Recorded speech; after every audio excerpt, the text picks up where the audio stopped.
Voilà, donc cette vidéo vient en complément de ce que je vous ai demandé de lire sur le calcul de la complexité, enfin le calcul, disons, l'évaluation, l'estimation de la complexité d'un algorithme.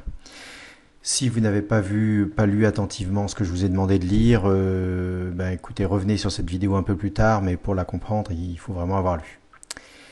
Alors, on va ici faire trois petites simulations. Une simulation dans le cas d'un algorithme dont la complexité est linéaire, hein, ici.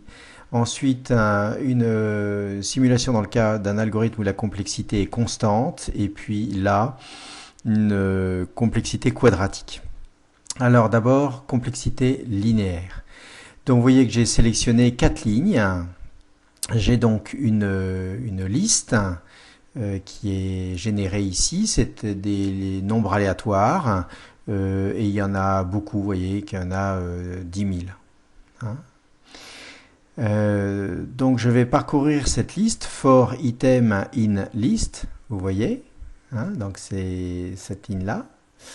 Et puis, pour chaque item, soit l'item est plus grand que max, et dans ce cas-là, je modifie la nouvelle valeur de max, soit il n'est pas plus grand que max, et dans ce cas-là, je ne fais rien.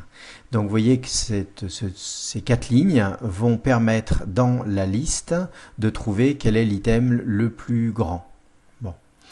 On devine intuitivement que si je multiplie par 10 la taille de la liste, eh bien la durée d'exécution du programme va être 10 fois plus grande. Et à l'inverse, si je divise par 10 la taille de la liste, l'exécution va être 10 fois plus rapide. Bon.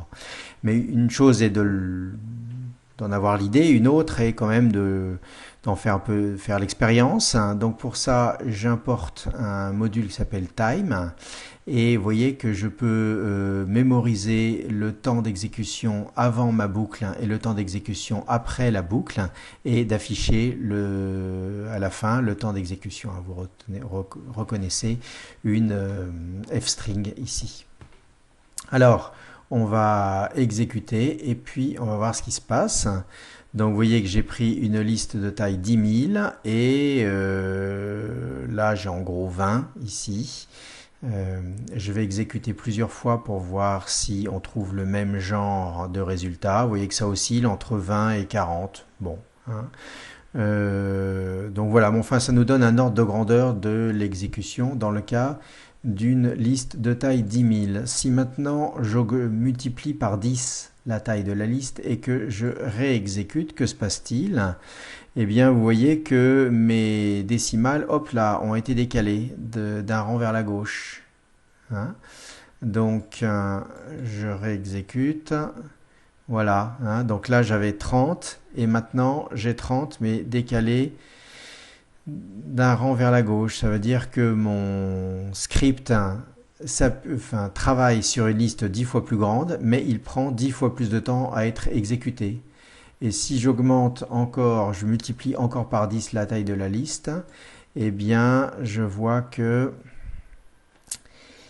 ça va encore multiplier par 10. Vous voyez, là j'étais à 28 et je suis à 25, donc c'est le même ordre de grandeur, mais multiplié par 10 encore. Donc ça, c'est ce qu'on appelle une complexité linéaire. Hein, ce qu'il faut retenir, c'est que si on multiplie par 10 la taille de l'entrée, la durée d'exécution est multipliée en gros par 10. Voilà, cette complexité linéaire, vous avez vu qu'il y a une notation qu'il faut connaître, hein, qui s'appelle la notation de Landau. Et d'après cette notation, on écrit ce genre de complexité grand O de n. Hein, grand O, entre parenthèses, petit n, fermez la parenthèse. Voilà. Le cas trivial, c'est un algorithme dont la complexité est constante. Donc typiquement, j'ai une liste dont je vais pouvoir faire bouger la taille. Là, je commence à 10 000. Et puis, je vais afficher, je vais chercher le 50e élément de la liste. D'accord, voilà. Alors si je le fais qu'une seule fois, je vais rien avoir le temps de voir parce que l'algorithme va s'exécuter beaucoup trop vite. Donc je décide de faire 10 000 fois voilà, la même opération, histoire qu'on puisse voir, observer quelque chose.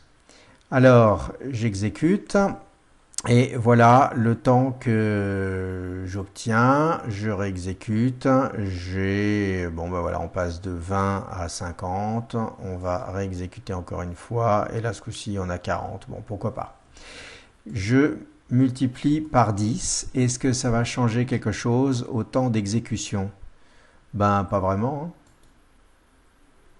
Vous voyez que le temps d'exécution n'a pas augmenté. Si je multiplie encore par 10...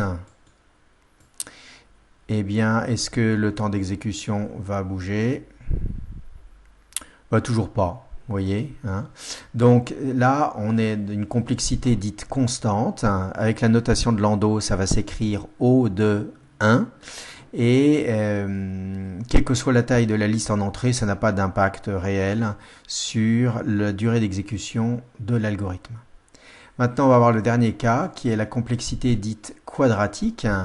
Alors, qu'est-ce que j'ai pris comme exemple d'algorithme? J'ai repris notre tri par sélection de l'autre jour, hein. Donc, j'y ai absolument pas touché, j'ai juste fait un copier-coller, hein. Et on va exécuter, donc, pardon. On va exécuter, donc on commence par là une petite liste, hein. Voilà le temps d'exécution qui nous est donné. On le lance une deuxième fois, on voit que c'est du même ordre de grandeur. D'accord? Si maintenant je multiplie par 10 la taille de la liste, on voit que... Alors là, j'étais autour de 20. Bon, là j'ai 30. Et entre ce 20 et ce 30, on voit qu'on a multiplié par 100. Hein. On a décalé de 2 chiffres vers la gauche. Donc c'est une multiplication par 100. J'ai multiplié par 10 la taille de la liste. Et j'obtiens une multiplication par 10 au carré, c'est-à-dire 100, de la durée d'exécution. Maintenant, je remultiplie encore par 10 et on va voir... Alors, supposons qu'on reste sur les 30 qui sont là et qu'on décale de 2 vers la gauche, ça va nous faire autour de 30 secondes. Hein. Donc évidemment, il faut attendre un petit peu pendant ce temps-là.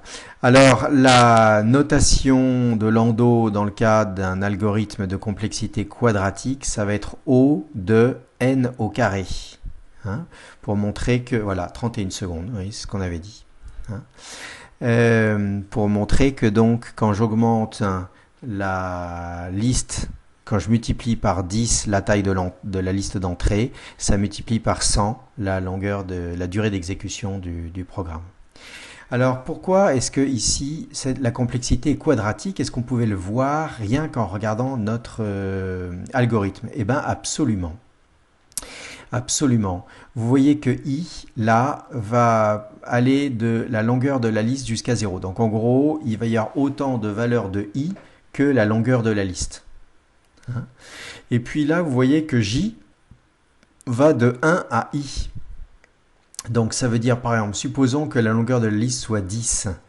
Eh bien, la première boucle, je vais exécuter 10 fois, la deuxième boucle 9 fois, la troisième boucle 8, 7, 6, 5, 4, 3, 2, 1, etc.